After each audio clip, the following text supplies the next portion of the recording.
The sixth book. The matter itself, of which the universe doth consist, is of itself very tractable and pliable. That rational essence that doth govern it hath in itself no cause to do evil. It hath no evil in itself. Neither can it do anything that is evil, neither can anything be hurt by it. And all things are done and determined according to its will and prescript. Be it all one unto thee, whether half frozen or well warm, whether only slumbering or after a full sleep, whether discommended or commended thou do thy duty, or whether dying or doing somewhat else. For that also, to die, must among the rest be reckoned as one of the duties and actions of our lives. Look in, let not either the proper quality or the true worth of anything pass thee, before thou hast fully apprehended it.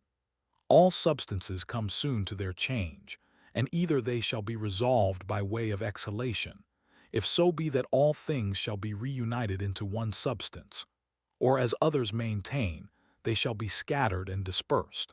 As for that rational essence by which all things are governed, as it best understandeth itself, both its own disposition, and what it doth, and what matter it hath to do with, and accordingly doth all things. So we that do not, no wonder if we wonder at many things, the reasons whereof we cannot comprehend. The best kind of revenge is, not to become like unto them. Vi. Let this be thy only joy, and thy only comfort, from one sociable kind action without intermission to pass unto another, God being ever in thy mind. The rational commanding part, as it alone can stir up and turn itself, so it maketh both itself to be, and everything that happeneth to appear unto itself, as it will itself. According to the nature of the universe, all things particular are determined, not according to any other nature, either about compassing and containing, or within, dispersed and contained, or without, depending. Either this universe is a mere confused mass, and an intricate context of things which shall in time be scattered and dispersed again, or it is an union consisting of order and administered by providence. If the first, why should I desire to continue any longer in this fortuite confusion and commixtion? Or why should I take care for anything else, but that as soon as may be I may be earth again? And why should I trouble myself any more whilst I seek to please the gods? Whatsoever I do, dispersion is my end and will come upon me whether I will or no. But if the latter be, then am not I religious in vain. Then will I be quiet and patient and put my trust in him, who is the governor of all. Whensoever by some present hard occurrences thou art constrained to be in some sort troubled and vexed, return unto thyself as soon as may be, and be not out of tune longer than thou must needs. For so shalt thou be the better able to keep thy part another time, and to maintain the harmony if thou dost use thyself to this continually. Once out, presently to have recourse unto it, and to begin again. If it were that thou hadst at one time both a stepmother and a natural mother living, thou wouldst honor and respect her also. Nevertheless to thine own natural mother would thy refuge and recourse be continually. So let the court and thy philosophy be unto thee. Have recourse unto it often, and comfort thyself in her, by whom it is that those other things are made tolerable unto thee, and thou also in those things not intolerable unto others. How marvelous useful it is for a man to represent unto himself meats, and all such things that are for the mouth, under a right apprehension and imagination. As for example, this is the carcass of a fish, this of a bird, and this of a hog, and again more generally. This falernum, this excellent highly commended wine, is but the bare juice of an ordinary grape. This purple robe but sheep's hairs, dyed with the blood of a shellfish. So for coitus, it is but the attrition of an ordinary base entrail and the excretion of a little vile snivel, with a certain kind of convulsion, according to Hippocrates his opinion. How excellent useful are these lively fancies and representations of things, thus penetrating and passing through the objects, to make their true nature known and apparent. This must thou use all thy life long, and upon all occasions, and then especially when matters are apprehended as of great worth and respect. Thy art and care must be to uncover them, and to behold their vileness, and to take away from them all those serious circumstances and expressions, under which they made so grave a show. For outward pomp and appearance is a great juggler, and then especially art thou most in danger to be beguiled by it, when, to a man's thinking, thou most seemest to be employed about matters of moment. See what Crates pronounceth concerning Xenocrates himself. XIII. Those things which the common sort of people do admire are most of them such things as are very general and may be comprehended under things merely natural or naturally affected and qualified, as stones, wood, figs, vines, olives. Those that be admired by them that are more moderate and restrained are comprehended under things animated, as flocks and herds. Those that are yet more gentle and curious, their admiration is commonly confined to reasonable creatures only, not in general as they are reasonable, but as they are capable of art, or of some craft and subtle invention, or perchance barely to reasonable creatures, as they that delight in the possession of many slaves. But he that honors a reasonable soul in general, as it is reasonable and naturally sociable, doth little regard anything else, and above all things is careful to preserve his own, in the continual habit and exercise both of reason and sociableness, and thereby doth cooperate with him, of whose nature he doth also participate. God. Some things hasten to be, and others to be no more. And even whatsoever now is, some part thereof hath already perished. Perpetual fluxes and alterations renew the world, as the perpetual course of time doth make the age of the world of itself infinite, to appear always fresh and new. In such a flux and course of all things, what of these things that hasten so fast away should any man regard, since among all there is not any that a man may fasten and fix upon, as if a man would settle his affection upon some ordinary sparrow living by him, who is no sooner seen than out of sight. For we must not think otherwise of our lives than as a mere exhalation of blood or of an ordinary respiration of air. For what in our common apprehension is, to breathe in the air and to breathe it out again, which we do daily, so much is it and no more, at once to breathe out all thy respirative faculty into that common air from whence but lately, as being but from yesterday, and today, thou didst first breathe it in, and with it life. Not vegetative spiration, it is not surely, which plants have, that in this life should be so dear unto us, nor sensitive respiration, the proper life of beasts both tame and wild, nor this our imaginative faculty, nor that we are subject to be led and carried up and down by the strength of our sensual appetites, or that we can gather and live together, or that we can feed, for that in effect is no better than that we can void the excrements of our food.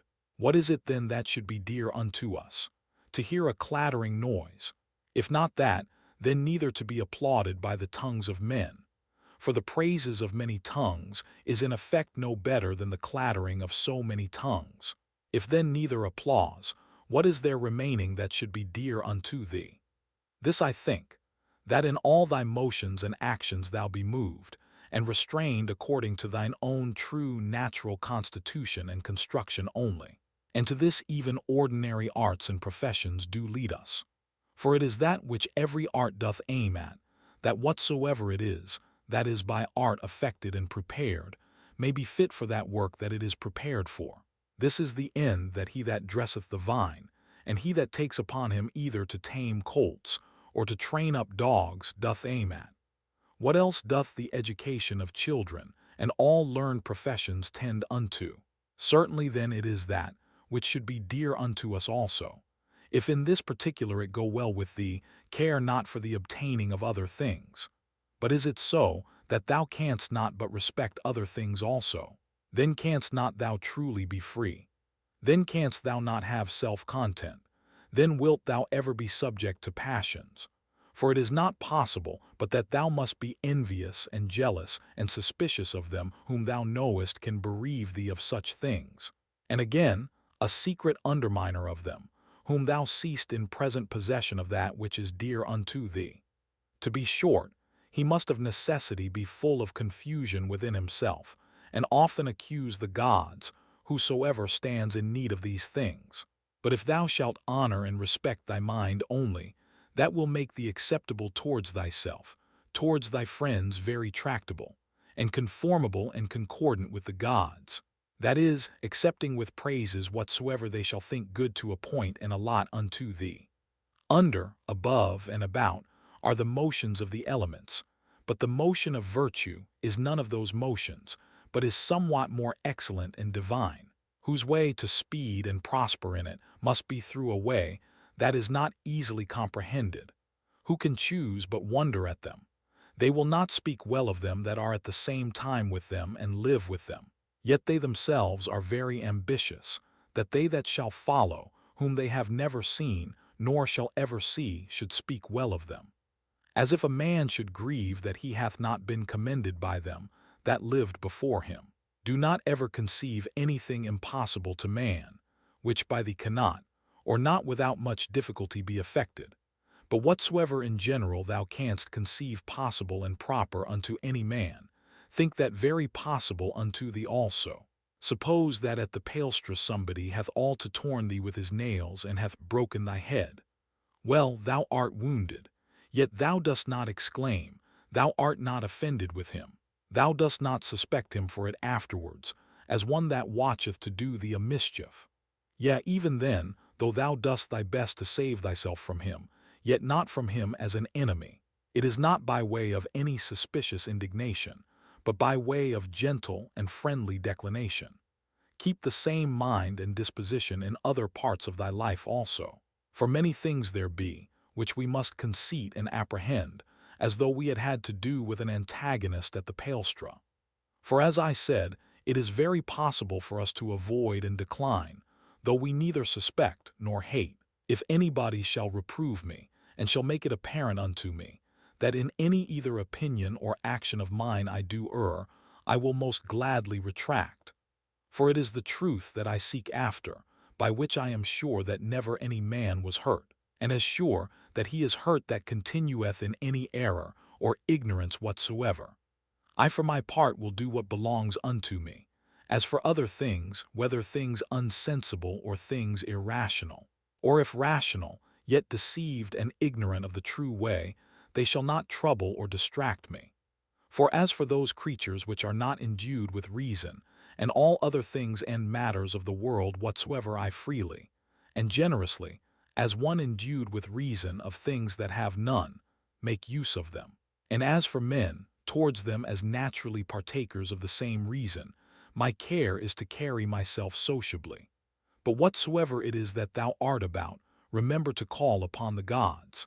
And as for the time how long thou shalt live to do these things, let it be altogether indifferent unto thee, for even 3 such hours are sufficient.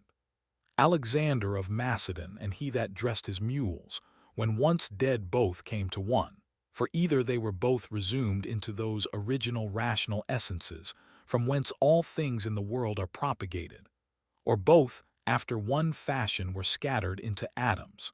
Consider how many different things, whether they concern our bodies or our souls, in a moment of time come to pass in every one of us. And so thou wilt not wonder if many more things, or rather all things that are done, can at one time subsist, and coexist in that both one and general, which we call the world. If any should put this question unto thee, how this word Antoninus is written, wouldst thou not presently fix thine intention upon it, and utter out in order every letter of it? And if any shall begin to gainsay thee, and quarrel with thee about it, wilt thou quarrel with him again, or rather go on meekly as thou hast begun, until thou hast numbered out every letter? Here then likewise remember, that every duty that belongs unto a man doth consist of some certain letters or numbers as it were, to which without any noise or tumult keeping thyself, thou must orderly proceed to thy proposed end, forbearing to quarrel with him that would quarrel and fall out with thee. Is it not a cruel thing to forbid men to affect those things, which they conceive to agree best with their own natures, and attend most to their own proper good and behoof? But thou after a sort deniest them this liberty, as often as thou art angry with them for their sins. For surely they are led unto those sins whatsoever they be, as to their proper good and commodity. But it is not so, thou wilt object perchance. Thou therefore teach them better and make it appear unto them, but be not thou angry with them. Death is a cessation from the impression of the senses, the tyranny of the passions, the errors of the mind, and the servitude of the body. If in this kind of life thy body be able to hold out, it is a shame that thy soul should faint first, and give over. Take heed, lest of a philosopher thou become a mere Caesar in time, and receive a new tincture from the court. For it may happen if thou dost not take heed. Keep thyself, therefore, truly simple, good, sincere, grave, free from all ostentation, a lover of that which is just, religious, kind, tender-hearted, strong and vigorous to undergo anything that becomes thee. Endeavor to continue such, as philosophy, hadst thou wholly and constantly applied thyself unto it, would have made and secured thee. Worship the gods, procure the welfare of men, this life is short. Charitable actions and a holy disposition is the only fruit of this earthly life. Do all things as becometh the disciple of Antoninus Pius. Remember his resolute constancy in things that were done by him according to reason, his equability in all things, his sanctity, the cheerfulness of his countenance, his sweetness, and how free he was from all vainglory, how careful to come to the true and exact knowledge of matters in hand, and how he would by no means give over till he did fully and plainly understand the whole state of the business, and how patiently and without any contestation he would bear with them that did unjustly condemn him, how he would never be over hasty in anything, nor give ear to slanders and false accusations, but examine and observe with best diligence the several actions and dispositions of men.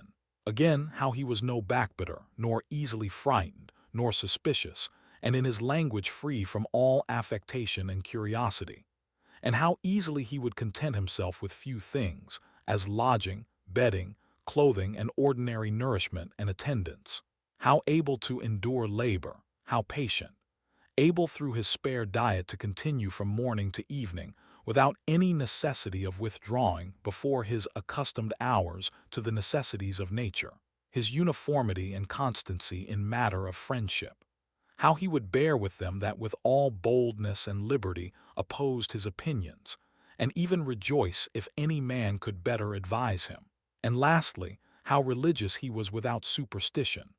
All these things of him remember, that whensoever thy last hour shall come upon thee, it may find thee, as it did him, ready for it in the possession of a good conscience.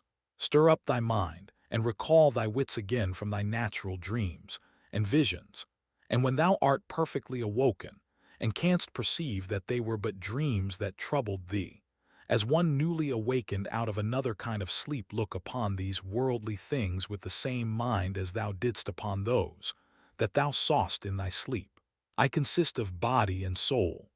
Unto my body all things are indifferent, for of itself it cannot affect one thing more than another with apprehension of any difference. As for my mind, all things which are not within the verge of her own operation are indifferent unto her, and for her own operations those altogether depend of her. Neither does she busy herself about any but those that are present.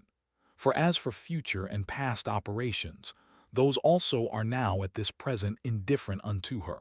As long as the foot doth that which belongeth unto it to do, and the hand that which belongs unto it, their labor, whatsoever it be, is not unnatural. So a man, as long as he doth that which is proper unto a man, his labor cannot be against nature. And if it be not against nature, then neither is it hurtful unto him. But if it were so that happiness did consist in pleasure, how came notorious robbers, impure abominable livers, parricides, and tyrants, in so large a measure to have their part of pleasures? Dost thou not see how even those that profess mechanic arts, though in some respect they be no better than mere idiots, yet they stick close to the course of their trade, neither can they find in their heart to decline from it? And is it not a grievous thing that an architect or a physician shall respect the course and mysteries of their profession, more than a man the proper course and condition of his own nature, reason, which is common to him and to the gods? Asia, Europe, What are they but as corners of the whole world, of which the whole sea is but as one drop, and the great Mount Athos but as a clod, as all present time is but as one point of eternity?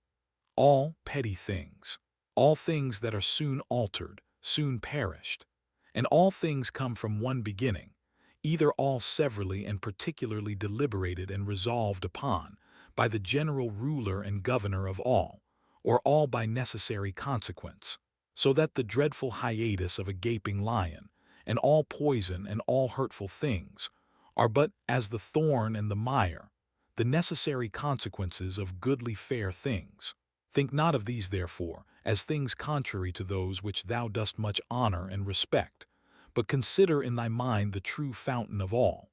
He that seeth the things that are now hath seen all that either was ever, or ever shall be, for all things are of one kind, and all like one unto another.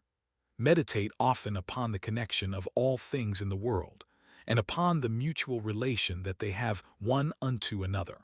For all things are after a sort folded and involved one within another, and by these means all agree well together. For one thing is consequent unto another, by local motion, by natural conspiration and agreement, and by substantial union, or reduction of all substances into one. Fit and accommodate thyself to that estate and to those occurrences, which by the destinies have been annexed unto thee, and love those men whom thy fate it is to live with, but love them truly. An instrument, a tool, an utensil, whatsoever it be, if it be fit for the purpose it was made for, it is as it should be, though he perchance that made and fitted it be out of sight and gone.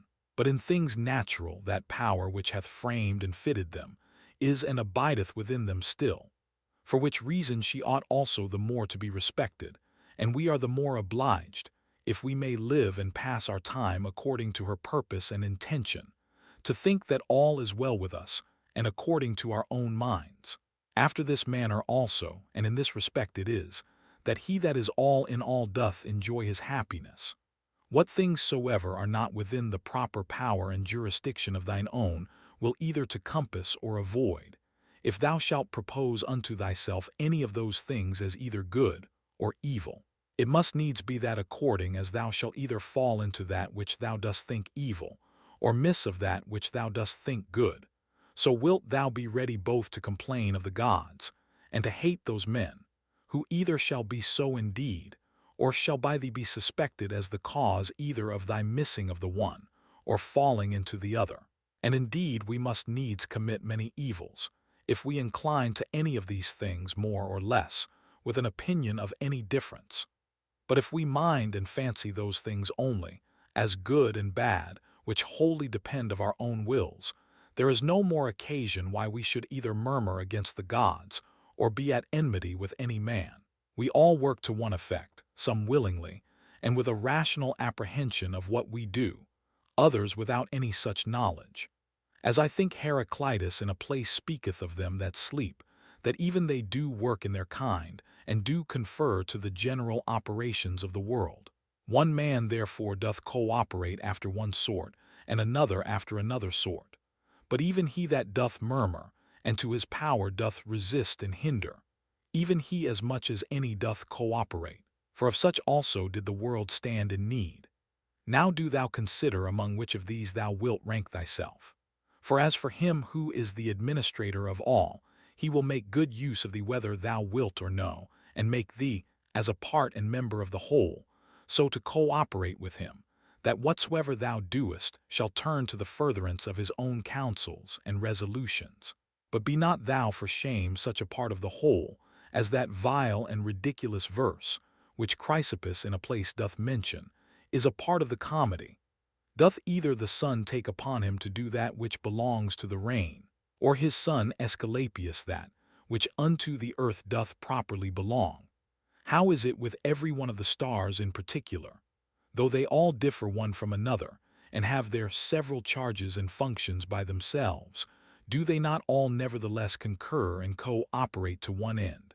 If so be that the gods have deliberated in particular of those things that should happen unto me, I must stand to their deliberation, as discreet and wise.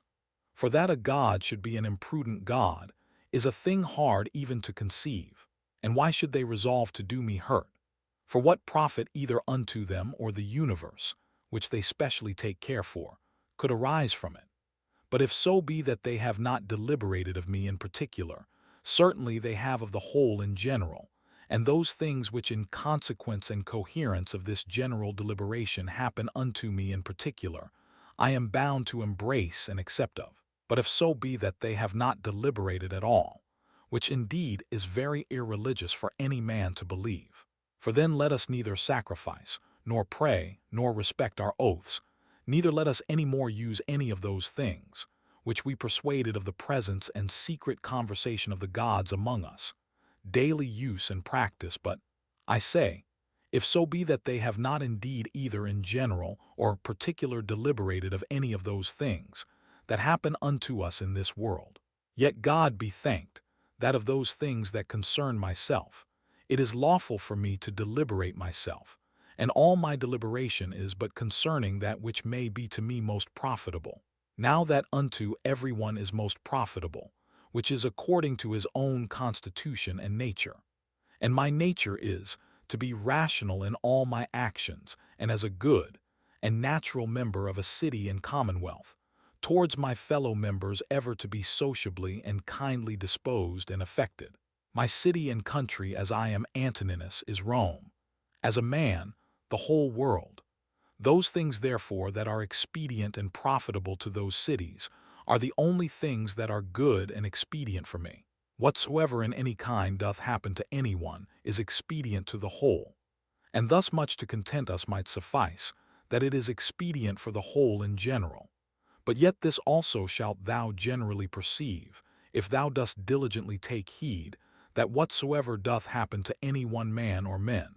And now I am content that the word expedient should more generally be understood of those things which we otherwise call middle things, or things indifferent, as health, wealth, and the like, as the ordinary shows of the theatre and of other such places, when thou art presented with them, affect thee, as the same things still seen, and in the same fashion, make the sight ingrateful and tedious. So must all the things that we see all our life long affect us. For all things above and below are still the same, and from the same causes. When then will there be an end?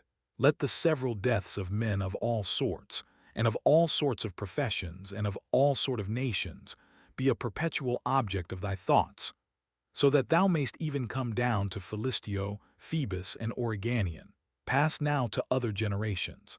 Thither shall we after many changes, where so many brave orators are, where so many grave philosophers, Heraclitus, Pythagoras, Socrates, where so many heroes of the old times, and then so many brave captains of the latter times, and so many kings. After all these, where Eudoxus, Hipparchus, Archimedes, where so many other sharp, generous, industrious, subtle, peremptory dispositions, and among others, even they that have been the greatest scoffers and deriders of the frailty and brevity of this our human life, as Menippus and others, as many as there have been such as he.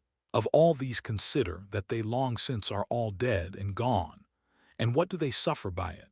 Nay, they that have not so much as a name remaining, what are they the worse for it? One thing there is, and that only, which is worth our while in this world, and ought by us much to be esteemed, and that is, according to truth and righteousness, meekly and lovingly to converse with false and unrighteous men. When thou wilt comfort and cheer thyself, call to mind the several gifts and virtues of them, whom thou dost daily converse with, as for example the industry of the one, the modesty of another, the liberality of a third, of another some other thing. For nothing can so much rejoice thee as the resemblances and parallels of several virtues, visible and eminent in the dispositions of those who live with thee, especially when, all at once, as near as may be, they represent themselves unto thee, and therefore thou must have them always in a readiness. Dost thou grieve that thou dost weigh but so many pounds, and not 300 rather? Just as much reason hast thou to grieve that thou must live but so many years, and not longer. For as for bulk and substance thou dost content thyself with that proportion of it that is allotted unto thee, so shouldst thou for time. Let us do our best endeavors to persuade them. But however, if reason and justice lead thee to it, do it, though they be never so much against it. But if any shall by force withstand thee and hinder thee in it, convert thy virtuous inclination from one object unto another, from justice to contented equanimity and cheerful patience, so that what in the one is thy hindrance, thou mayst make use of it for the exercise of another virtue. And remember that it was with due exception and reservation that thou didst at first incline and desire, for thou didst not set thy mind upon things impossible. Upon what then? That all thy desires might ever be moderated with this due kind of reservation. And this thou hast and mayst always obtain, whether the thing desired be in thy power or no. And what do I care for more, if that for which I was born and brought forth into the world, to rule all my desires with reason and discretion may be? The ambitious supposeth another man's act, praise, and applause to be his own happiness, the voluptuous his own sense and feeling, but he that is wise his own action. It is in thy power absolutely to exclude all manner of conceit and opinion as concerning this matter, and by the same means to exclude all grief and sorrow from thy soul. For as for the things and objects themselves, they of themselves have no such power, whereby to beget and force upon us any opinion at all. Use thyself when any man speaks unto thee, so to hearken unto him, as that in the interim thou give not way to any other thoughts, that so thou mayst, as far as is possible, seem fixed and fastened to his very soul, whosoever he be that speaks unto thee. That which is not good for the beehive cannot be good for the bee. Will either passengers or patients find fault and complain, either the one if they be well carried, or the others if well cured? Do they take care for any more than this? The one, that their shipmaster may bring them safe to land, and the other, that their physician may effect their recovery. How many of them who came into the world at the same time when I did, are already gone out of it? To them that are sick of the jaundice, honey seems bitter, and to them that are bitten by a mad dog, the water terrible, and to children, a little ball seems a fine thing. And why then should I be angry? Or do I think that error and false opinion is less powerful to make men transgress, than either choler, being immoderate and excessive, to cause the jaundice, or poison to cause rage? No man can hinder thee to live as thy nature doth require. Nothing can happen unto thee but what the common good of nature doth require. What manner of men they be whom they seek to please, and what to get, and by what actions. How soon time will cover and bury all things, and how many it hath already buried.